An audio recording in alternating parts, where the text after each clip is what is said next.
Warahmatullahi wabarakatuh. Perkenalkan, nama saya Ahmad Dhani Kusuma, NPM 719212818.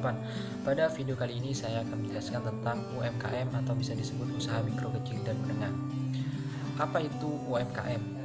UMKM ialah kegiatan ekonomi rakyat yang berskala kecil dengan bidang usaha yang secara mayoritas merupakan kegiatan usaha kecil dan perlu dilindungi untuk mencegah dari persaingan usaha yang tidak sehat. Undang-Undang Nomor 20 Tahun 2008 pengertian usaha kecil menengah membagi ke dalam dua pengertian, yakni usaha kecil dan usaha menengah. Usaha kecil adalah entitas yang memiliki kriteria sebagai berikut: kekayaan bersih lebih dari 50 juta sampai dengan paling banyak 500 juta rupiah, tidak termasuk tanah dan bangunan tempat usaha. Memiliki hasil penjualan tahun lebih dari 300 juta rupiah sampai dengan paling banyak yaitu 2.500.000.000 rupiah. Sementara itu, yang disebut dengan usaha menengah adalah entitas usaha yang memiliki kriteria sebagai berikut: kekayaan bersih lebih dari 500 juta rupiah sampai dengan paling banyak 10 miliar rupiah, tidak termasuk tanah dan bangunan tempat usaha. Memiliki hasil penjualan tahunan lebih dari 200.500.000.000 rupiah sampai dengan paling banyak 50 miliar rupiah. Kuantitas tenaga kerja usaha kecil merupakan entitas usaha yang memiliki jumlah tenaga kerja 5 sampai dengan 19 orang. Sedangkan usaha menengah merupakan entitas usaha yang memiliki tenaga kerja 20 sampai dengan 99 orang. Ciri-ciri usaha kecil yaitu yang pertama, jenis barang atau komoditi yang diusahakan umumnya sudah tetap, tidak gampang berubah. Lokasi atau tempat usaha umumnya sudah menetap, tidak berpindah-pindah. Pada umumnya sudah melakukan administrasi keuangan walau masih sederhana. Keuangan perusahaan sudah mulai dipisahkan dengan keuangan keluarga. Sudah membuat neraca usaha. Sudah memiliki izin usaha dan persyaratan legalitas lainnya termasuk NPWP, nomor pajak wajib pajak, sumber daya manusia atau bisa disebut pengusaha, memiliki pengalaman dalam berwirausaha.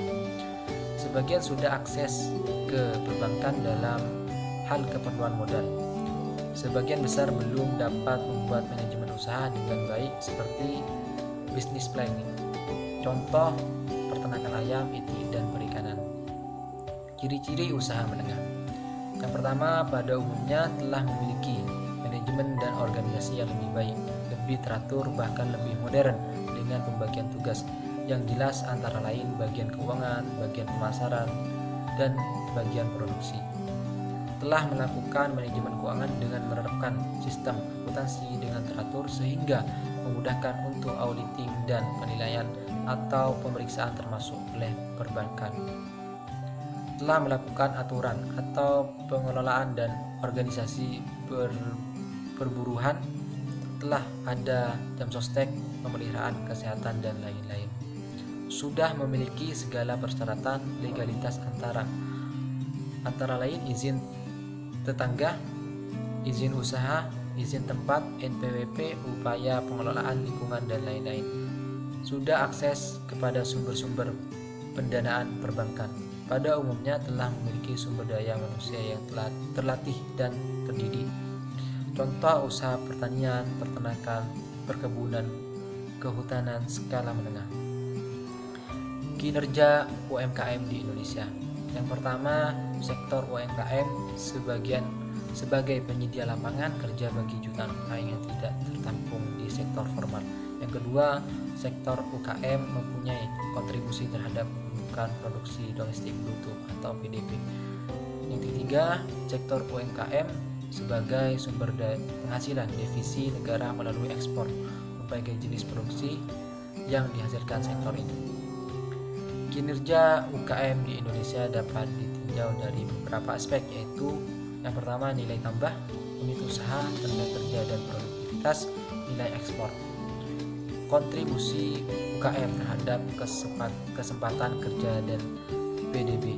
Menteri Koordinator Bidang Perekonomian Airlangga Hartarto, kontribusi UMKM terhadap PDB telah mencapai 61% dengan kemampuan penyerapan tenaga kerja mencapai 97% dari total penyerapan tenaga kerja nasional. Selain itu, UMKM juga berperan dalam mendorong peningkatan investasi dan ekspor Indonesia. Total investasi di sektor UMKM telah mencapai 60% dari total investasi nasional dan kontribusi terhadap ekspor non-migas nasional telah mencapai 16%. Peluang dan tantangan bagi UKM dalam liberalisasi perdagangan.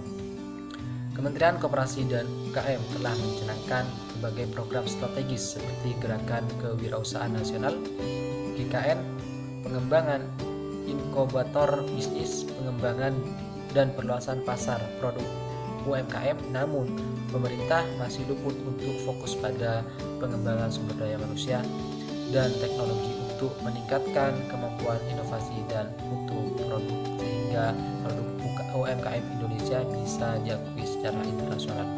Mungkin itu saja yang dapat saya sampaikan. Kurang lebihnya mohon maaf. Wassalamualaikum warahmatullahi wabarakatuh.